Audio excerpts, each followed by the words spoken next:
Open this door! You can't hide forever. I've called the police, and my husband is on his way, so you had better leave right now. Oh, hey, hope you haven't been waiting too long. Come on, jump in. We've got a busy day ahead. I'm looking forward to having you with me as I work with these clients. Hopefully, you'll get to learn all about my duty to document work. Hello, this is Christine Cullingworth from ProDio. What you've just listened to is a clip from our Realtor Safety course, followed by the narration from our Duty to Document course. These are demos, and yes, they are from our formal instructor-led learning that meets accreditation standard, just in a different way that engages your imagination. This next one's about the grandparent scam from our Fraud and ID Theft course. Hello? Grandma, it's Andrew. Andrew? Oh, Andrew, are you okay, dear? You don't sound right. I'm at the police station. I've been arrested. I can't talk long. I had a few drinks. I think I'm in shock. Let me call you back on your cell phone. No, the police have taken it.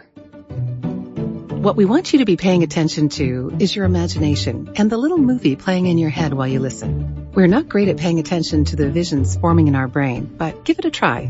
It's not only the path to great learning, but also to develop your brain's capacity for creativity and critical thinking. Here's a short pop quiz example, followed by other forms of our StoryStyle media. So let's kick things off with a test. This one's just for fun and bragging rights. We want to test your ability to distinguish fact from fiction. Ready? Woolly mammoths still walked the earth when the pyramids were being built in Egypt. So, fact or fiction? So I went out and spoke to some young people, and I asked them this question: what is influence? Probably something that you're impacted by, and when you're influenced by something, you want to achieve better because of that person or that person's actions. All right. Okay, everyone. Hi. Can I get you to settle down? All right. Thanks. Well, I guess welcome to the Personal Information Inventory Working Group, or what we'll call the PII Working Group from now on. Try to imagine you're in a car driving on a highway. Let's say you're going pretty fast, 60 miles an hour. The problem is that your car is stuck behind a huge truck that's blocking your view of what's ahead. All you can see is a big square box filling your windshield.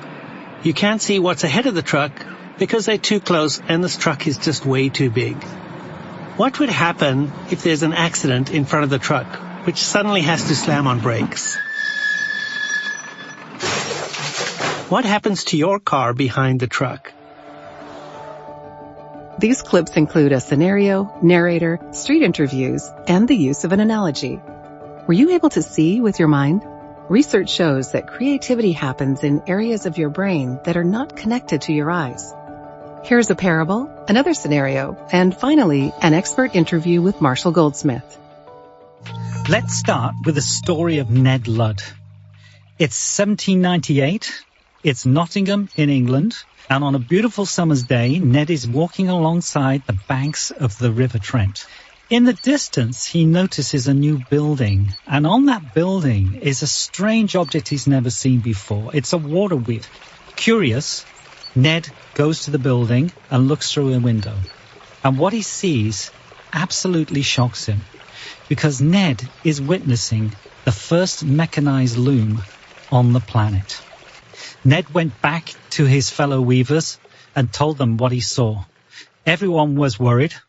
No one had heard of such a thing as a machine doing what they normally do.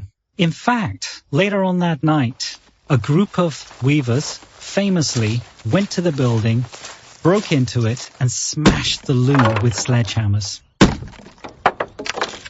This is where the term Luddite comes from, meaning somebody who resists the introduction of new technology. Hi, Anika. I see you have some properties listed that I'm interested in looking at. Where can we meet? Thanks for contacting me. Can you let me know your name so that we can set up a meeting with you at my office? I don't want to come to your office. I would like you to show me around some of the properties you've listed. I will pick you up and then we can drive around and you can show me. Sorry, but we don't really work like that. This is Dr. Marshall Goldsmith. The key word is the word others. For the great individual achiever, everything is about me. For the great leader, everything is about them. Did you notice he said the key word is the word others? He is one of the world's leading executive educators, coaches, and author of 2 New York Times bestsellers, Mojo and What Got You Here Won't Get You There. Peter Drucker had said the leader of the past knew how to tell. The leader of the future will know how to ask. Most leaders today manage people called knowledge workers. A knowledge worker can be defined as someone who knows more about what they're doing than the boss does. Well, when we manage people who know more about what they're doing than we do, we can't just sit there and tell them what to do and how to do it. We have to ask, listen, and learn, and, as you said, lead by influence. We hope this demo showcased our story-style approach. We encourage you to look around our site. There are more demos and free content to listen to. If you're curious about the neuroscience behind StoryStyle and imagination, please visit our research and resources page. Listen well.